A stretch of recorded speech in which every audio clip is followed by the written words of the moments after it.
अगर सरकार दलितों को सुरक्षा नहीं दे सकती तो उन्हें हथियार दे दे। 2015 में रामदास अठावले का ये बयान सिर्फ एक नारा नहीं था, बल्कि सदियों से दबाए गए दलित समुदाय के दर्द, गुस्से और आत्मसम्मान की हुंकार था। ये आवाज थी उस नेता की जिसने दलितों की आवाज को न सिर्फ संसद तक पहुंचाया, बल्कि उसे सड़कों से लेकर सत्ता के गलियारों तक गूंजने पर मजबूर कर दिया। नमस्कार, मेरा नाम है रीटा। आज की वीडियो में मैं आपको बताऊंगी कि कैसे रामदास अठावले ने एक बयान से पूरे देश को झकझोर कर रख दिया और दलितों के आत्मगौरव की नई मशाल जलाई थी। 25 दिसंबर 1959 को महाराष्ट्र के सांगली जिले के छोटे से गांव अगलगांव में जन्मे रामदास बंटू अठावले की कहानी किसी प्रेरणादायक फिल्म से कम नहीं है। एक साधारण परिवार से निकलकर उन्होंने पत्रकारिता, सामाजिक कार्य और राजनीति के जरिए अपनी पहचान बनाई। उनकी साप्ताहिक पत्रिका भूमिका ने समाज की सच्चाई को उजागर किया और बाबा साहेब अम्बेडकर की विचारधारा को अपनाकर उन्होंने दलितों के हक की लड़ाई को अपना मिशन बना लिया। रामदास अठावले सिर्फ नेता नहीं बल्कि एक कलाकार भी थे। मराठी फिल्मों में अभिनय, नाटकों में हिस्सा और कविताओं के जरिए उन्होंने समाज को जगाया, लेकिन उनका असली रंग 1974 में दिखा, जब वो दलित पैंथर आंदोलन से जुड़े। ये वो दौर था जब दलितों पर अत्याचार चरम पर थे और अठावले ने इस आंदोलन के जरिए बगावत की चिंगारी सुलगाई थी। रामदास अठावले का राजनीतिक सफर किसी जंग से कम नहीं है। 1990 से 1995 तक वे महाराष्ट्र सरकार में समाज कल्याण और परिवहन मंत्री रहे। 1998 से 2009 तक लोकसभा में और फिर 2014 में राज्यसभा में अपनी दमदार उपस्थिति दर्ज की। 2016 से वे केंद्र में सामाजिक न्याय और अधिकारिता मंत्रालय में राज्य मंत्री हैं और उनकी party Republican party of India यानी कि आरपीआई आज एनडीए की मजबूत सहयोगी है। 2015 में हरियाणा के फरीदाबाद के सूनपेड़ गांव में एक दिल दहला देने वाली घटना घटित हुई थी। दरअसल एक दलित परिवार के 2 मासूम बच्चों को जिंदा जला दिया गया। इस घटना ने पूरे देश को हिलाकर रख दिया। ऐसे में रामदास अठावले ने एक ऐसा बयान दिया जिसने सत्ता और समाज दोनों को सख्ते में डाल दिया। उन्होंने कहा, अगर सरकार और पुलिस दलितों को सुरक्षा नहीं दे सकती तो उन्हें आत्मरक्षा के लिए बंदूकें लेने की इजाजत दे दे।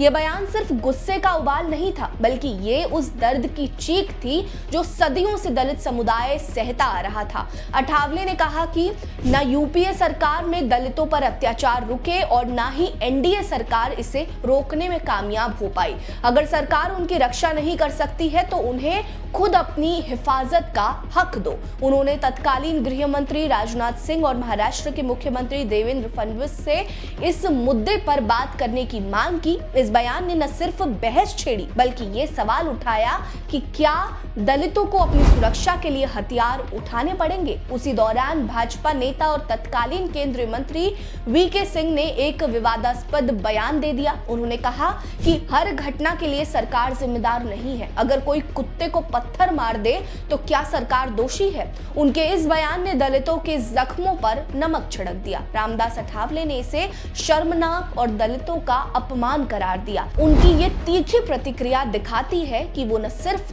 दलितों की आवाज है बल्कि हर उस अपमान के खिलाफ खड़े होने वाले योद्धा है जो उनके समुदाय को झेलना पड़ता है। रामदास अठावले की सोच बाबा साहेब अम्बेडकर से गहराई से प्रेरित है। बाबा साहेब ने कहा था कि दलितों के पास न जन बल है, न धन बल है और न ही मनोबल है। बिना शक्ति के सम्मान की बात बेमानी है। दलितों को सदियों से शारीरिक और मानसिक रूप से कुचला गया और हथियारों से वंचित रखकर उनका आत्मविश्वास तोड़ा गया है। अठावले का दलितों को हथियार देने वाला बयान इसी विचारधारा का नतीजा था। वे चाहते हैं कि दलित समाज न सिर्फ सुरक्षित हो बल्कि आत्मनिर्भर और आत्मविश्वासी भी बने। 2002 में भोपाल सम्मेलन में भी यही मांग उठी थी कि दलितों, खास करके दलित महिलाओं को आत्मरक्षा के लिए हथियारों का लाइसेंस और प्रशिक्षण दिया जाए। अठावले का बयान इस मांग को और बुलंद करने की कोशिश थी। ध्यान देने वाली बात है कि भारत में हथियारों का लाइसेंस लेना कागजों पर तो सबके लिए बराबर है, लेकिन हकीकत में ये ऊंची जातियों का खेल बनकर रह गया है।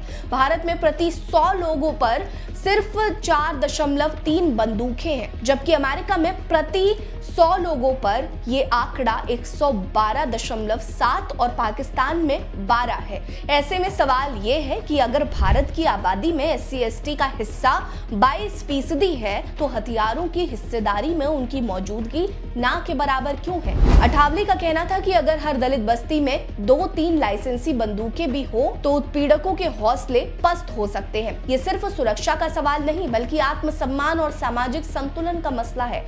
आपको बता दें कि रामदास अठावले का मकसद हिंसा को बढ़ावा देना नहीं था। उनका बयान एक चेतावनी थी कि अगर समाज का एक तबका बार बार निशाना बन रहा है तो उसे अपनी रक्षा का हक मिलना चाहिए। उनका ये बयान आज भी उतना ही प्रासंगिक है। दलितों की सुरक्षा के लिए सिर्फ बयानबाजी या कागजी कानूनी काफी नहीं है, जरूरत है ठोस नीतियों, प्रशिक्षण और सशक्तिकरण की। इस मुद्दे पर आपकी क्या राय है? कमेंट सेक्शन में बताइए। वीडियो को लाइक करना मत भूलिए। चैनल को जरूर सब्सक्राइब करिए। हमारे साथ बने रहिए। नमस्कार।